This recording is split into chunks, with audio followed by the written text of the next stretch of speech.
देखो कहता है कि किसी त्रिभुज की एक भुजा का वर्ग, ठीक है, एक भुजा का वर्ग अन्य दो भुजाओं के वर्ग के योग के बराबर हो तो, है ना, एक भुजा का जो वर्ग है ना अन्य दो भुजाओं के वर्ग के योग के बराबर हो, तो कहता है पहली भुजा का सम्मुख कोण क्या होता है?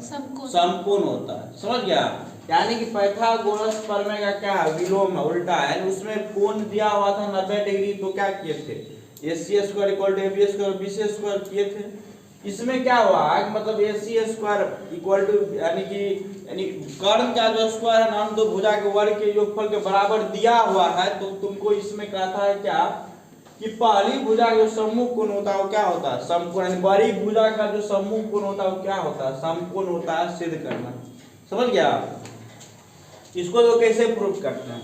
सबसे पहले क्या लिखेगा, मतलब इसमें जो दिया हुआ पहले उसी से चलते हैं, है ना, तब इसमें अर्थिंग लगाएंगे। हाँ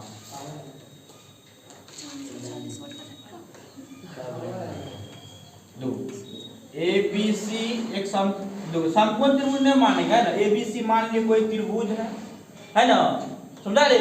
उसके बाद इसके बगल में अर्थिंग लगा देते हैं। अर्थिंग आ रहा है नहीं, देखो तो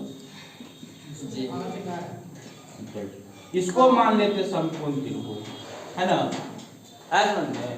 अब मान के चोर को पकड़ना है, पहले पड़ोसिया को चोर कहेंगे तभी ना होगा, उसका बगल वाला कहेंगे तुम ही चोरी किया, अपने कहेंगे ना हम नहीं किए, बगल वाला किया, है ना।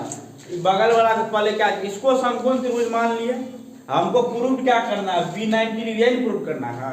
आई बगल में क्या किए, इसको मान लिया हम क्या, समकोण त्रिभुज। समझ गया रे? इसमें तो पाइथागोरस प्रमेय लगा सकते हैं ना। इसमें होगा क्या, PR² = PQ² + QR²। समझ गया? देखो यानी गिवन करके क्या दिया हुआ, देखो गिवन में तुमको दिया हुआ क्या, पहले मान लेते। देखो माना कि ABC एक त्रिभुज है, समकोण त्रिभुज में माने क्या, मान लिए ABC एक त्रिभुज है ना, जहां तुमको ये दिया हुआ कंडीशन क्या, AC = AB² + BC², ये दिया हुआ है। समझ गया? कष्ट उसका टू प्रूव सिद्ध क्या करना बोलो, यानी सिद्ध करना है क्या, कोण ABC = कितना 90, ये कोण हमको 90 डिग्री प्रूफ करना है। समझ गया? समझा रे? यानी B कोण कितना प्रूफ करना है, 90 डिग्री। उसके बाद लिखते हैं क्या, कंस्ट्रक्शन अर्थिंग जो लगाया बगल से ना।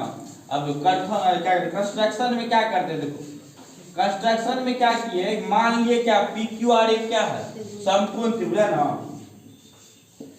माना कि PQR एक समकोण त्रिभुज है, जहां, है ना, देखो इसको जो समकोण त्रिभुज माने हैं ना, इस तरह से माने हैं कि AB = क्या, PQ, उसके बाद BC = QR।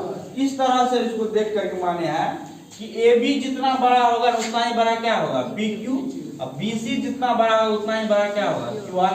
यानी ये दोनों का लेंथ को क्या किया, बराबर करते हुए माने। समझ गया रे? अब यहाँ पे लिखते हैं क्या, प्रूफ। क्या लिखते हैं, प्रूफ। समझा? प्रूफ में क्या होगा, देखो प्रूफ में क्या लिखेगा, मतलब जो दिया हुआ उसी से चलेंगे। समझा? तो दिया हुआ है क्या, देखो इसमें दिया हुआ है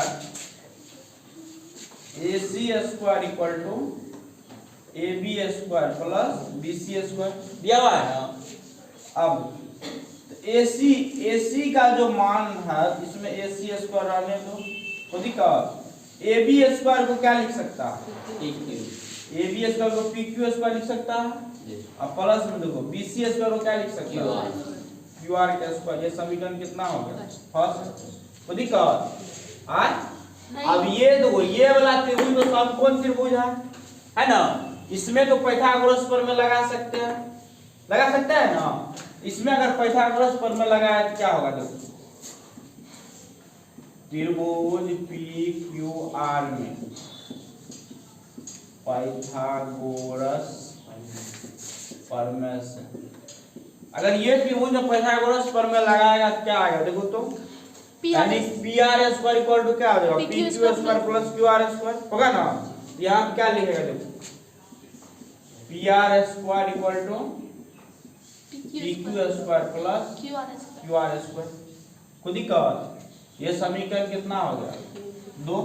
समीकरण 1 और 2 को गौर से देख रहा है तो इसका आरएचएस बराबर है ना, इस साइड वाला बराबर है ना, ये इसके इक्वल हो जाएगा, होगा ना। ये आप देखो क्या समीकरण 1 एवं 2 से क्या आ जाएगा, यानी ए सी स्क्वायर इक्वल टू क्या हो जाएगा, पी आर स्क्वायर। स्क्वायर हट जाएगा ना, समझा। घातांक का रूल कहता है पावर इक्वल आ तो बेस क्या होता है, इक्वल आ जाता है, यानी ए सी इक्वल टू क्या हो जाएगा, पी आर। खुद ही कहा यहां से क्या देख रहा है कि ए बी जो है पी क्यू के इक्वल है, बी सी किसके इक्वल है, क्यू आर के इक्वल है ना। और ए सी जो है पी आर के इक्वल नहीं था, लाए है ना। हाँ। तो दोनों त्रिभुज क्या होगा, सर्वांग सम होगा। हाँ। अगर एक त्रिभुज का तीनों भुजा दूसरे त्रिभुज के तीनों भुजा के बराबर होता है तो एस एस एस सर्वांग समता से दोनों त्रिभुज क्या होता है, सर्वांग सम होता है। समझ गया। देखो यदि दोनों त्रिभुज में देखते हैं, देखो त्रिभुज ए बी सी एवं त्रिभुज पी क्यू आर में, समझा। तो ये दोनों त्रिभुज में क्या देख रहा है, देखो यानी कि ए बी जो है पी क्यू के इक्वल है, बी सी जो है क्यू आर के इक्वल है, क्या चीज से, रचना से, है ना, कोई दिक्कत नहीं। उसके बाद ए सी जो है पी आर के क्या किया, प्रमाणित क्या, पूर्व प्रमाणित, प्रमाणित ऐसे है ना, पूर्व प्रमाणित हो गया ना। अभी इसको क्या किया, सिद्ध किया है। अब देखो दोनों त्रिभुज क्या होगा, यानी त्रिभुज ए बी सी सर्वांग सम होगा, इस तरह से लिखते हैं। किसका होगा, त्रिभुज पी क्यू आर का, क्या चीज से, एस एस एस सर्वांग समता से, सर्वांग समता, है ना। दोनों त्रिभुज सर्वांग सम हो गया। अब दोनों त्रिभुज अगर सर्वांग सम होता है, सर्वांग सम का मतलब क्या हुआ, हर चीज बराबर, है ना, उसका कोण भी बराबर होता है, भुजा भी बराबर होता है ना। अब यहां से देखो, यानी ये अगर समकोण त्रिभुज है, इसका जो कोण क्यू होगा कितना डिग्री होगा, 90 डिग्री होगा ना। कोण क्यू कितना होगा, और ये दोनों त्रिभुज जो सर्वांग सम हुआ है तो ये जो बी जो है किसके इक्वल होगा, क्यू के इक्वल होगा। यहां से अगर कुछ भी निकालेंगे तो यहाँ पे क्या लिखना पड़ेगा, बाय सीपीसीटी, क्या लिखना पड़ेगा, सीपीसीटी, समझा, क्या लिखना पड़ेगा, बाय सीपीसीटी। सीपीसीटी का फुल फॉर्म क्या होगा, corresponding parts of congruent triangle, समझिए, corresponding parts of congruent triangle, है ना। यानी दो त्रिभुज जब सर्वांग सम होता है उससे अगर कुछ भी निकालते हैं तो आप क्या लिखना पड़ता है, बाय सीपीसीटी, समझ गया। तो यहां से देखो तो ये कोण बी जो है, ये कोण बी किसके इक्वल होगा, कोण क्यू के इक्वल होगा।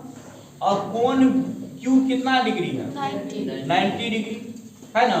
तो कोण बी आ गया 90 डिग्री, है ना। यही प्रूफ करना था, समझ गया रे। यही कहता है यानी किसी त्रिभुज की एक भुजा का वर्ग अन्य दो भुजा के वर्ग के योग के बराबर हो तो पहली भुजा का सम्मुख कोण, यानी जो भुजा है ना दोनों के वर्ग के बराबर, ये भुजा का सम्मुख कोण कितना डिग्री होता है, 90 डिग्री। यही प्रूफ करना था, समझ गया।